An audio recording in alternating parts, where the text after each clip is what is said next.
Hi everybody, it's Jessica from Three Rivers Homestead, and today I'm here with two of my big helpers. This is my oldest son Gabriel and my second son David, and they're gonna help me show you how to prepare your equipment for canning. In our last video we talked about gathering your equipment and everything that you would need to get started with canning. And today we're going to talk about what you need to do now to get the equipment ready to actually put it in the canner and can your first batch. Today we're going to be canning some Concord grape juice. And today's video isn't so much about the process of canning grape juice, because I actually have a way more efficient process for doing that using the raw, fresh grapes in the fall. We had maybe 2 or 3 gallons of Concord grapes in the freezer that were just left over from last year that I needed to get rid of to make some space in the freezer. So I last night got those simmering on the stove and made my grape juice, and it's back on the stove warming up today, and I'm just using that grape juice to show you how to use your water bath canner. So once again, this is less about the process of making the grape juice and more about just how to use your water bath canner. So if this is something that interests you, go ahead and like this video, subscribe, make sure that you're following our whole canning series, and my two helpers are going to get started with me on preparing our equipment. The first thing you're going to want to do to prepare your equipment to can your first batch is to clean all of your jars. And you can simply do that in your kitchen sink with nice soapy water. Get your jars nice and clean. But then you're going to have to keep your jars warm after you've cleaned them. So what you can do is stick them in your oven, set your oven to 180 degrees. You can also put them in a warm crock pot with some water at the bottom. You could also put them in some boiling, not boiling, but warm water on your stove. But the easiest thing to do is to just use your dishwasher. It does everything for you. It'll clean, sterilize your jars, and keep them nice and warm until you're ready to use them. So that's your first thing, is to get your jars clean, but then keep them warm after they're clean, because you're going to want them to be at least 180 degrees before you pour in your warm canning liquid that's going to fill the jars. If you use a cold jar and you add warm liquid, you're going to crack your jar or risk cracking your jar. So make sure you keep those nice and warm. There used to be a school of thought where you needed to pre-sanitize your jars before they went into the canner. So people would boil their jars on the stove and get them, nice and hot and sterile before they place the contents inside of the jar. But that isn't necessary. So long as you're going to be processing your jars for at least 10 minutes in boiling water, the jars will be sterilized through the canning process. So there is no need, it saves you a step. You don't need to boil your jars. That's just a little time-saving tip. Just make sure they're clean, make sure they're warm, and they're good to go and ready for the canner. Sometimes, if you're canning using well water or hard water, you can get a thick mineral deposit on the outside of your jars. They will look cloudy with this mineral deposit on them. So before you can with a jar that looks like this, you're going to want to take some distilled white vinegar and a rag, and you're just going to wash this jar off and get all of that film off of it to get it safe for canning. And the same is going to go for your water bath canner. Not only are you going to clean your canner out with soap and water before you use it, but if there is a mineral film inside of it, use some white distilled vinegar to get that film out so that it won't cause issues in your jar later on. You have your jars all clean, you have your water bath canner all clean. The next step is to fill your water bath canner. I have ours over here on the stove. You're going to fill it halfway with water and then add about 1/4 cup of distilled white vinegar to the water in your canner on the stove. If you do have problems with that mineral buildup, this will help prevent it. So you can just put this directly into the water in your canner, and then you won't have that issue in the future. So we're getting our water heated up in the canner while we start preparing our jars and everything. That'll save us some time. Okay, your jars aren't the only thing that you need to clean properly. You have your rings and your lids that also need to be cleaned. And you can just do that once again with soap and water. Get them nice and clean. Set them on a towel here to dry with the lids facing up.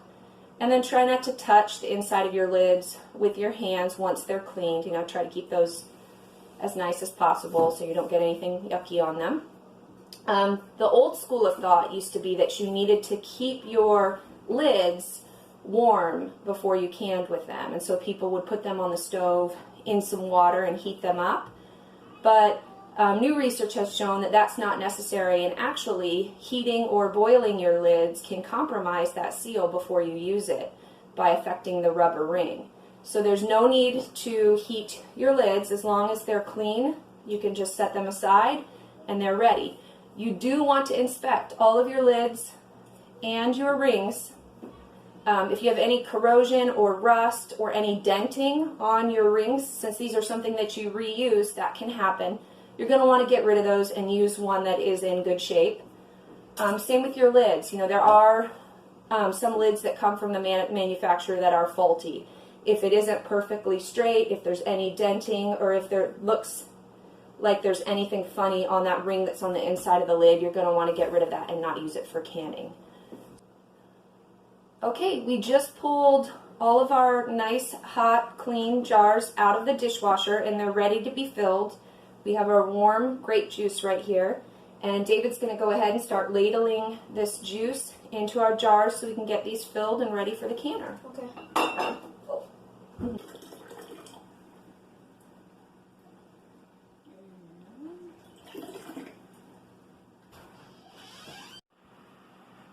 We got all of our jars filled with our grape juice, and now Gabriel's going to use our headspace tool, and we're going to measure the headspace of each of our jars. Remember that every recipe requires a different amount of headspace. For grape juice, you want 1/4 inch. So he's going to go and measure, and if we have too much headspace, then we can add a little boiling water to these jars. Why don't you go ahead and measure them, Gabe? So it looks like we need to add a little bit of boiling water to our jars to get them ready to be lidded and go into the canner. Our headspace is adjusted. Now we just need to wipe the rims of our jars. So David's going to go ahead and start doing that for me. Go ahead, buddy. There was an old school of thought where maybe if you add a little bit of sticky liquid to the rims of your jars, it would help your seal. But that is not safe canning practices. You want to make sure that the rims of your jars are completely dry and clean so that you get a nice safe seal for your lids. Gabriel just washed his hands so they're nice and clean so he doesn't risk contaminating his clean lids. And he's very carefully picking them up and placing them on the jars without touching the inner surface of the lids. He reminded me that it's a lot like picking up a DVD. You can touch it by the sides and the top, but you don't want to touch and smudge up the bottom parts. So we're getting our lids on, and when we place the lids, we want to make sure that the rubber seal is centered nicely on our jar so that we're going to get a good seal. Now we place our rings over the lids, and when you tighten these, you don't want to make them super tight, not as tight as you can get them. You want to tighten them until you start to feel a little resistance, and then they're good to go. Almost ready to go in our canner. We got an extra one. The boys are placing our filled and lidded jars in our nice warm water bath. Remember, this is why we wanted our jars warm to begin with, is because this would have caused our jars to crack had we stuck cold jars in this warm water right here. We're going to go ahead and lower, and go ahead, David, we're going to lower our rack down into the water. Go ahead, buddy. Do I just let go? Yep. And we want our jars fully submerged with at least 1 inch of hot water. And then we're going to go ahead and put our lid back on top.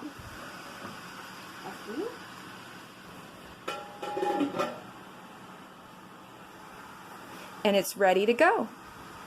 Our jars are in the canner, and every recipe is going to require a different length of processing time. For our grape juice, both quarts and pints require 15 minutes. I can't begin the countdown of processing time until there's a rolling boil happening inside the water bath canner. So I can kind of peek my lid up, check, and once I know that it's boiling, I'll start my timer for 15 minutes. And then when the timer goes off, I can turn my stove off, and I'll just let my canner sit there for at least 5 minutes to cool down before I remove my jars. Here are the dangers of canning grape juice. The good thing is eventually the stains do fade. We can actually hear the water boiling, but I'm going to have David lift the lid up to go ahead and show you what that looks like. We have a good rolling boil. Go ahead, David. Okay, go ahead and shut it. And so our timer's set. We have about 11.5 minutes left. And this is what water bath canning is all about. It's just using boiling water to seal our jars. As soon as the processing time is over, we'll have some nice grape juice. And it will taste good. Tastes very good. It's one of my kids' favorites. Jars are all done, and the canner has set for about 5 minutes. So Gabe's going to go ahead and remove the lid, and he's going to lift up our rack. And just get ready to remove our jars. Don't drop it. Don't drop it. Does require a little muscle. Don't. That's our glorious grape juice. Okay, so there. He's got that up. Now, David, show us the jar lifting tool. So David's going to use that jar lifting tool, and he's going to go ahead and remove our jars one at a time very carefully and set them on a towel here on the counter. It's a very hard job. I'm afraid I'm going to crack it. And pretty soon is going to come the best part. The most satisfying part after you get all of this work done is listening to the sound of all of your lids popping and sealing. So we're going to get the rest of these out, and then we'll enjoy that sound. Actually, You can see on the top of the lids how they're still popped up. As the lids start to seal, this little dimple right here will suck in and make a little popping noise, and that's how we know that that jar lid has sealed properly. So at this point it's just a waiting game, and it can take, up to 12 to 24 hours for jars to completely seal. So don't be impatient. Just let your jars sit on the counter undisturbed. We hope you found this video helpful, just as a basic introduction to using a water bath canner. We thank you for joining us today, and I'm thankful for my 2 helpers here that I couldn't have done it without, right guys? Yep. And so I think they're excited to enjoy some yummy grape juice.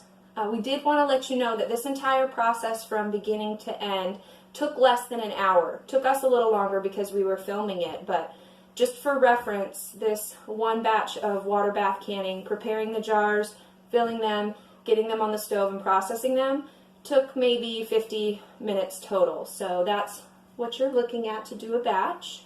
And as you do multiple batches in a day, that amount of time per batch is going to decrease because you already have, you can fill your entire dishwasher with your jars and get them cleaned at once and things like that. So we're going to sign off for now. Thank you for joining us, and we look forward to our next video on canning, which will be about using a pressure canner. So until then, say goodbye. Bye. Please subscribe.